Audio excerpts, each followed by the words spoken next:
जब तक प्रशासन कठोर नहीं होगा तब तक शायद मैं समझती हूँ कि ऐसी घटनाएं होती रहेंगी, क्योंकि खौफ का तो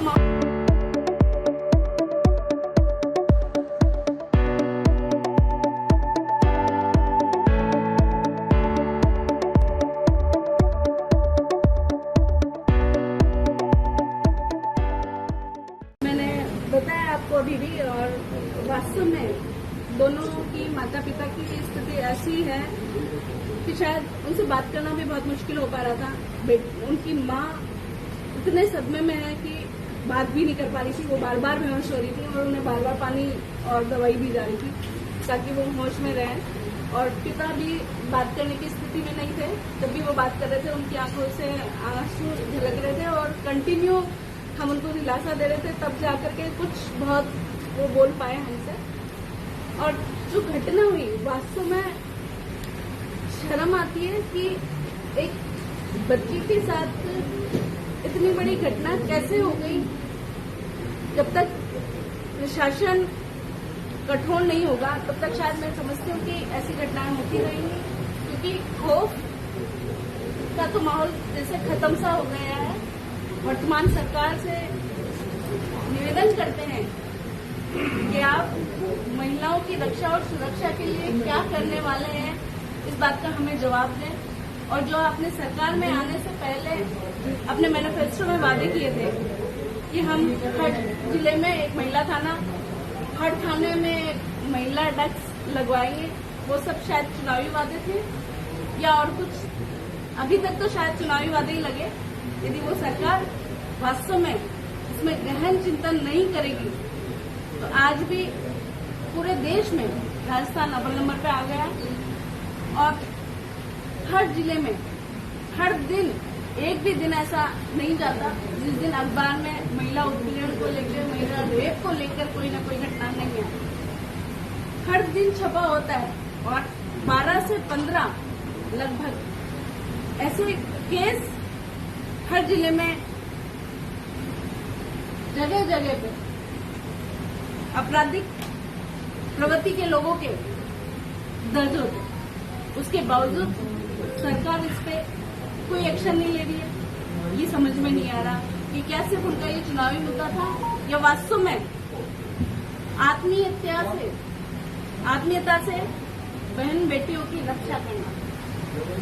यदि आपने जी मैं आपको बता देती हूँ। परिवार की सुरक्षा वगैरह की लेकर आप मांग कर रहे हैं कि वहाँ झगड़ा भी हुआ था, ऐसी बात हुई हो? बिल्कुल सुरक्षा मिले उस परिवार को। और सरकार से मांग करते हैं कि जिनके साथ ये घटना हुई है उस परिवार को मुआवजे के रूप में सरकार जो भी राशि देना चाहती है, हालांकि राशि से उस बेटी की जगह भरपूर नहीं हो सकती, पर फिर भी परिवारजन की जितनी सहायता मिल सके, जितना उसको मिल पाए, कि वो बहुत गरीब परिवार है।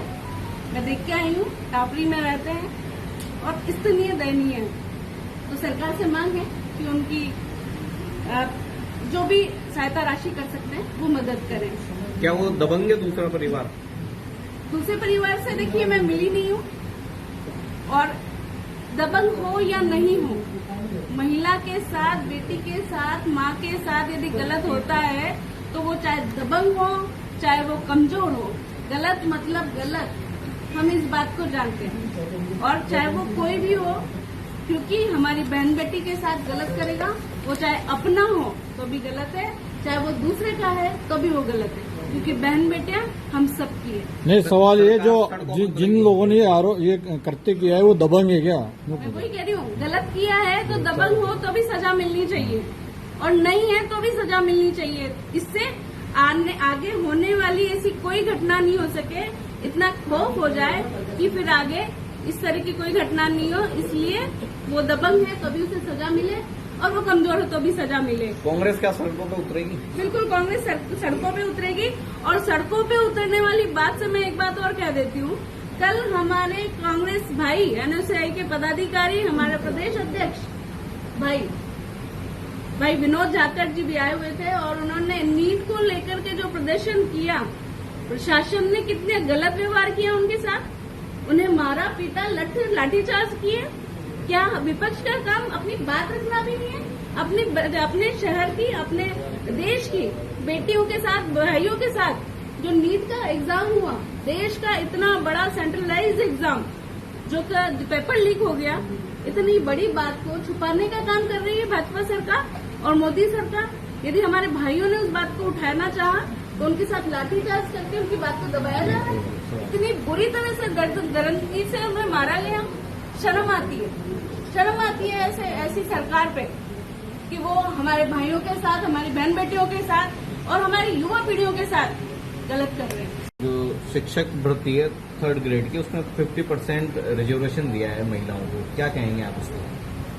बिल्कुल, बहुत अच्छी बात है। इससे अच्छी बात और कुछ नहीं हो सकती। लेकिन शायद क्या ये सिर्फ कागजी बात ही रह जाएगी? जिस तरह से हर थाने में महिला डेस्क की बात कही थी उन्होंने, तो हम इस पे इम्प्लीमेंटेशन चाहते हैं, इस पे कार्रवाई होना चाहते हैं कि भाई कैसे भी करके यदि आप जो बोल रहे हैं अपनी बातों में खरे उतरे। यदि आप खरे नहीं उतर सकते हैं तो आप ऐसी कोई बात नहीं करें जिससे आज की युवा पीढ़ी, आज का नौजवान आपकी बातों में आता है। यही फर्क है हमारी सरकार में और भाजपा की सरकार में। हमारी कथनी और करनी में कभी अंतर नहीं रहा और इनकी कथनी और करनी में हमेशा से अंतर रहा। धन्यवाद भैया।